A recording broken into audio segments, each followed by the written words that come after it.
BJP मंत्री भूपेंद्र सिंह ने OBC आरक्षण को लेकर कांग्रेस पर हमला बोला। भूपेंद्र सिंह ने कहा कि हमारी सरकार ओबीसी आरक्षण के साथ ही चुनाव करा रही थी, लेकिन कांग्रेस हाई कोर्ट और सुप्रीम कोर्ट चली गई और इसका विरोध किया, जिस कारण कोर्ट ने ओबीसी आरक्षण को शून्य कर दिया। इसके साथ ही भूपेंद्र सिंह ने कहा, माननीय मुख्यमंत्री जी के प्रयास के बाद ही ओबीसी आरक्षण मिल सका। मध्य प्रदेश देश का पहला राज्य है जहां चुनाव में सुप्रीम कोर्ट ने ओबीसी को आरक्षण दिया। देखिए, आरोप लगाना सरल है, पर जो आरोप आप लगा रहे हो वो सारा काम तो आपने शुरू किया है।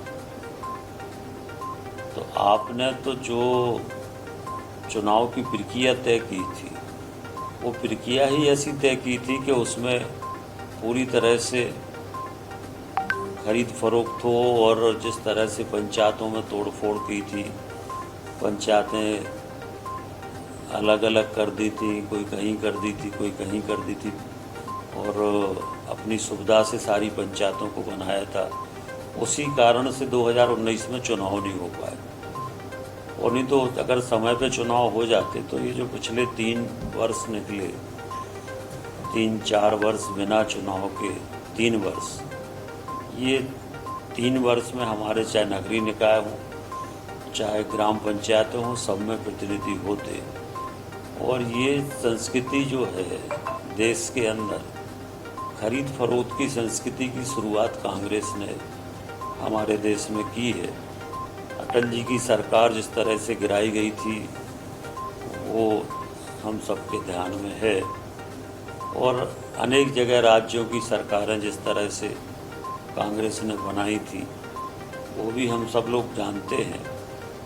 तो ये जो संस्कृति देश में प्रारंभ की थी, ये कांग्रेस ने ही प्रारंभ की थी।